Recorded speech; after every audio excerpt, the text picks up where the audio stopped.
écoutez Procrastination, une phrase facile à dire. Épisode 19. Pourquoi un éditeur ? Podcast sur l'écriture en 15 minutes. Parce que vous avez autre chose à faire. Et qu'on n'a pas la science infuse. Avec les voix de Mélanie Fazi, Laurent Jeunefort et Lionel Debousse.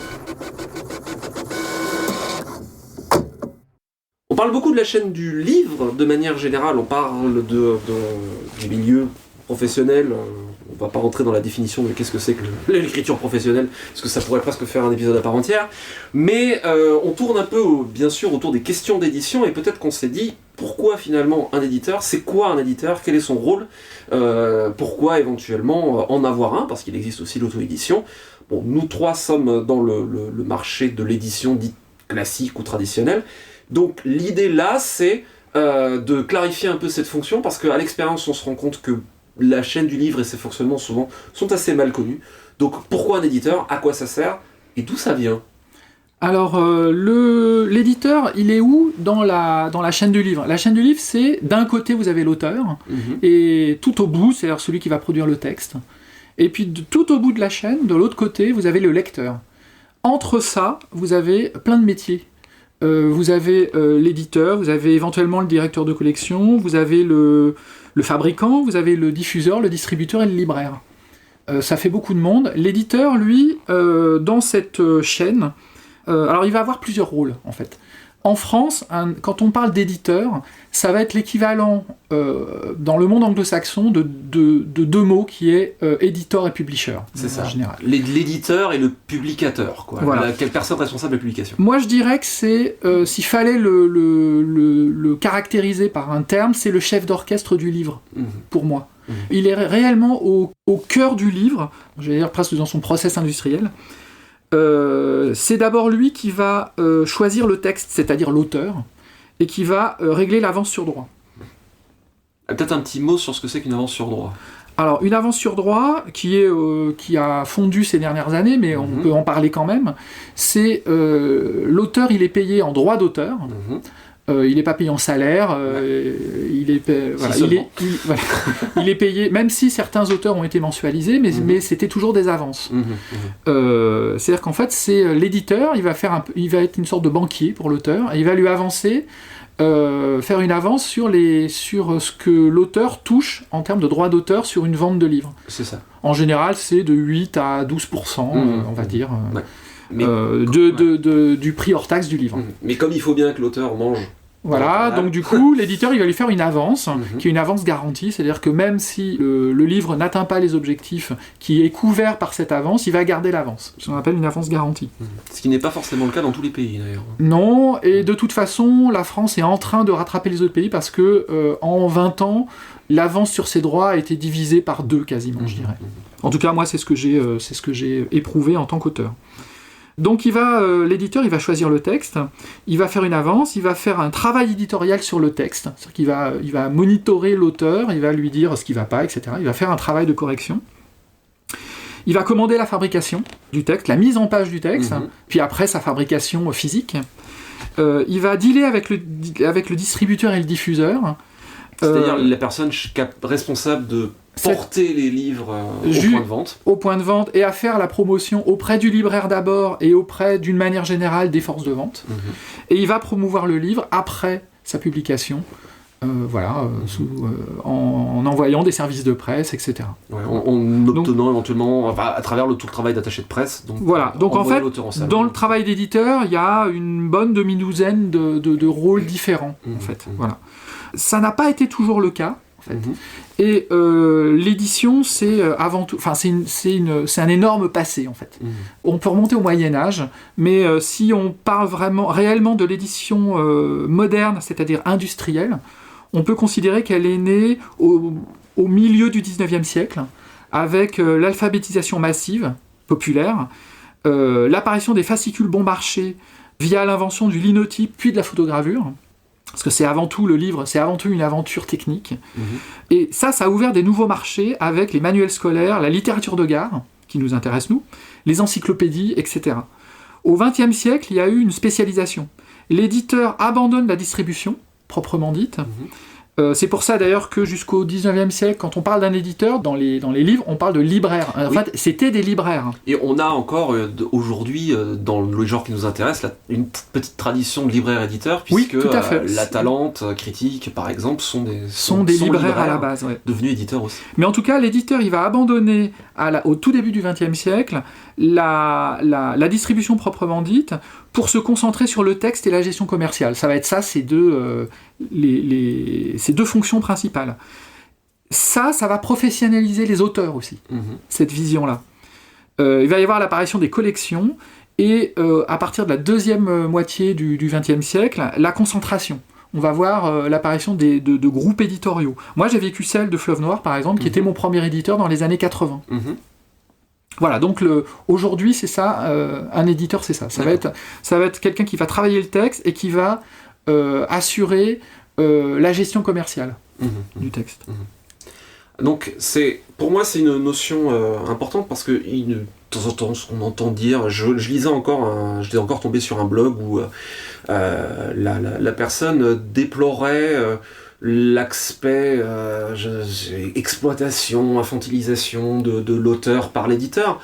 Un éditeur, et je pense que c'est très important d'insister là-dessus, c'est un partenaire d'affaires. Et l'auteur signe un contrat avec qui il entend, qui il veut. Alors après, évidemment, il faut avoir la chance d'être découvert ou d'arriver à cette position de négociation, mais il faut jamais sortir de là.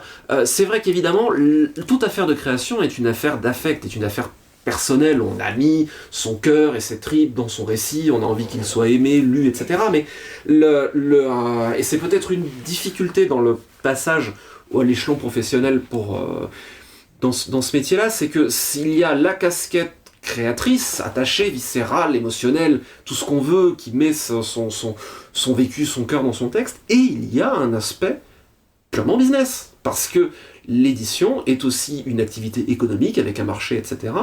Et l'éditeur est un partenaire d'affaires, et il faut le prendre comme tel. Pourquoi on prend un éditeur ? À mon sens, pourquoi d'ailleurs aucun de nous n'a fait le choix de l'auto-édition, en tout cas, donc je sais pas votre cas, moi je sais très clairement pourquoi, c'est parce que je n'ai ni le temps ni les compétences pour faire tout ce qu'un éditeur fait. Et donc c'est pour ça que je suis ravi de signer avec un partenaire d'affaires qui va se charger de ça, qui sait mieux le faire que moi. Mon travail, c'est d'écrire le bouquin. Il y a une chose qui est parfois mal comprise, c'est quand on parle des contrats justement avec des gens qui ont ce regard très négatif sur l'éditeur. Et par rapport aux droits que l'on cède dans un contrat, on cède un certain nombre de droits à un éditeur. Mais par exemple, moi je suis absolument ravie de céder certains des droits, comme admettons traduction vers l'étranger, adaptation audiovisuelle, toutes ces choses-là, rachat en poche, un certain nombre de choses comme ça, parce que je sais très bien que moi personnellement, je n'ai pas les contacts, j'ai pas les compétences et j'ai même pas le temps de m'occuper de ça. Que si je cède à l'éditeur le droit de faire traduire mon livre, c'est parce que je sais très bien que de moi-même, je ne vais jamais le faire. Donc finalement, d'accord, on cède des droits, mais j'ai à y gagner en faisant ça en tout cas. Tout à fait. Alors, loin de moi l'idée, hein, c'est pas du tout le propos j'espère que ça n'a pas été compris comme ça, de dire du mal l'auto-édition ni rien, c'est absolument pas le propos. C'est juste, quand quelqu'un fait l'auto-édition, bah évidemment, il est tout seul, donc il est obligé de tenir tous ces rôles-là. Ceux qui, peut-être complexes, voire dantesques. Le cas échéant. Peut-être, non, je sais pas si tu... Je pense que c'est souvent, moi j'ai l'impression que c'est souvent que beaucoup de gens qui se lancent là-dedans de manière un petit peu naïve ne se rendent pas compte de la charge de travail que ça représente. Comment dire, je respecte totalement le choix de l'auto-édition, ça peut, à partir du moment où on sait dans quoi on s'embarque. Tout à fait. Mais j'ai déjà entendu des jeunes auteurs me tenir un discours comme quoi, l'éditeur il n'a plus besoin, c'est le numérique, on peut atteindre les lecteurs comme ça, comme on veut. Et je crois qu'ils se rendent pas compte à quel point on est noyé dans la masse et la place que ce travail de promotion va prendre finalement. De ce que j'ai pu entendre, on a parfois des attitudes ambivalentes vis-à-vis de l'éditeur. C'est qu'à la fois on les déteste, c'est des rapports des fois un peu d'amour-haine. Si, mais en fait c'est parce que l'auteur, il faut pas négliger ça, l'auteur est seul. Oui. D'abord, souvent, pour être auteur, il faut avoir quand même un ego. On est souvent assez peu grégaire. Non, il faut le dire, on est souvent assez peu grégaire, même s'il y a des associations d'auteurs. Mais souvent, l'auteur, il est dans son coin. Et la faiblesse de l'auteur, elle réside dans le fait que face à l'éditeur, au final, il est seul. C'est l'unique interlocuteur dans cette fameuse chaîne du livre. L'unique interlocuteur de l'auteur, c'est l'éditeur. Et c'est pour ça que c'est très important pour l'auteur de savoir à qui il a affaire. C'est important de savoir quelle est la charge de travail de l'éditeur, à quoi il sert, et quelles sont ses prérogatives, parce que, en principe, c'est un partenaire, un éditeur. Dans les faits, c'est pas toujours le cas, il faut le savoir. Moi, j'ai pu le voir, par exemple, lors de l'émergence du livre numérique, quand les éditeurs ont un peu paniqué, ils savaient pas trop ce que c'était, et donc ils ont essayé de faire signer des contrats complètement léonins aux auteurs, alors qu'eux-mêmes, en fait, savaient pas trop. Et là, on a vu que les intérêts pouvaient être vraiment divergents, par exemple. Donc c'est pour ça que je dis, il faut pas idéaliser ou diaboliser, mais il faut être entre les deux, parce que voilà, c'est simplement un rapport. Et peut-être que par rapport à d'autres métiers, c'est un métier où les rapports humains sont très importants, et où le rapport émotionnel avec le contenu, avec ce qu'on fait, est peut-être plus important que certains autres métiers. Et du coup, ça fausse des fois un peu cet aspect business dont tu parlais. Par exemple, moi, quand je suis rentré chez Fleuve Noir, mon premier éditeur, Fleuve Noir, il y avait une charge émotionnelle très forte. C'était l'éditeur populaire. Et donc, ça pouvait... Il y a plein d'auteurs qui étaient la plupart des auteurs ne regardaient pas ce qu'il y avait dans les contrats. C'était des contrats types, on signait, on savait même pas. Moi, pendant longtemps, j'avoue que je lisais pas ce qu'il y avait dans les contrats. J'avais 20 ans, j'étais tellement content d'être publié que je ne regardais pas trop ce qu'il y avait dedans. Aujourd'hui, je pense qu'un éditeur ou une collection, c'est devenu un label. Ça l'était déjà avant, mais maintenant que l'aspect physique importe moins. Et j'allais dire, l'objet livre vaut moins qu'avant, le label est devenu plus important. Et en fait, publier par exemple chez Lune d'encre, pour citer une collection de science-fiction que je connais bien, c'est prestigieux. Mon rêve quand j'étais ado, ça aurait été de publier chez Ailleurs et Demain, qui était la meilleure collection de science-fiction du monde, ce qui est vrai. Ouais, c'est vrai. Voilà, ou publier au livre de poche, c'est avoir la reconnaissance commerciale du mass market, par exemple. Je veux dire, chaque collection ou chaque éditeur revêt une importance particulière chez certains auteurs. Comme chez certains lecteurs, hein, parce que justement ça représente quelque chose. Donc on n'est pas vierge. Voilà, ce n'est pas que du business, précisément. Bien sûr. Et il faut en avoir d'autant plus conscience. Voilà. Tout à fait. Alors, effectivement, ce n'est pas que du business, mais souvent, cet aspect-là est passé sous silence parce que nous sommes dans des métiers artistiques et donc forcément, cet aspect-là et l'affect passent souvent en avant, ce qui est compréhensible, mais il faut, à mon avis, mettre aussi l'accent sur le fait que l'édition et un éditeur a une entreprise à faire tourner, une certaine rentabilité, parce que c'est une entreprise, tout simplement, et que, à mon sens, une des marques du professionnalisme quand on passe à cet échelon-là, c'est aussi savoir faire la part des choses, et savoir ménager, y compris en soi, et à mon avis avant tout en soi, la différence entre l'affect et c'est presque un exercice en dédoublant de personnalité, et l'aspect économique. Tu parlais des contrats, Laurent, je pense que c'est peut-être un épisode qu'on pourra faire plus tard. Oui, ce serait bien. Sur qu'est-ce que c'est qu'un contrat d'édition, comment ça se décortique et comment ça se lit. Parce que ça se lit, c'est pas si compliqué que ça en fait. Encore une fois, dans mon expérience, j'ai eu affaire à des gros éditeurs et des petits éditeurs. Ouais. Et je pourrais pas dire, par exemple, qu'un petit éditeur est un bon éditeur et un grand éditeur c'est un méchant éditeur. Bien sûr. J'ai eu des cas inverses. Et un grand éditeur, en général, c'est plutôt normalisé dans les rapports, dans les contrats, etc. Moi, personnellement, si j'avais vraiment pour moi, un éditeur idéal, c'est un éditeur sur lequel tous les aspects de l'édition sont transparents, en fait. Et là, pour le coup, on peut parler de partenariat quand on peut discuter avec un éditeur, ou qu'un éditeur n'hésite pas à discuter du compte d'exploitation du livre. Complètement. C'est-à-dire ce que va lui coûter son livre, ce qui permet de justifier l'avance, par exemple, sur droit d'auteur, ou la faiblesse de l'avance, justement.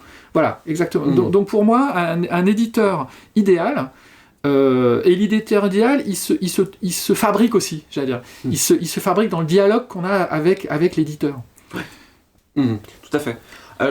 Du coup, je permets de compléter pour moi ce que je dirais pour un mode éditeur, mais sur le côté purement littéraire, c'est-à-dire l'autre rôle, c'est que pour moi un bon éditeur, tout simplement, c'est sur l'aspect littéraire, et on n'a pas trop parlé de la dimension des corrections, mais je pense que c'est important d'avoir un éditeur avec lequel là aussi le dialogue est possible sur ce domaine-là, et c'est pour moi quelqu'un qui va comprendre l'intention du texte et de l'auteur, et qui va lui permettre, à l'auteur justement dégager le diamant de la gangue, c'est-à-dire lui comprendre ses intentions et lui montrer là où il n'a peut-être pas forcément servi son texte au mieux ou ses idées, et qui va lui permettre de toujours dans le respect du projet, de porter le manuscrit plus haut, pas justement d'essayer de faire quelque chose de différent, d'essayer de faire un roman de space-up avec un roman sentimental, qui sera un cas quand même extrême, mais qui va lui permettre à l'auteur de servir son idée encore mieux, et qui a ce regard-là, et qui va lui donner des pistes, ou en tout cas qui va lui pointer là où des soucis peuvent apparaître, là où l'idée n'aura pas été servie au mieux.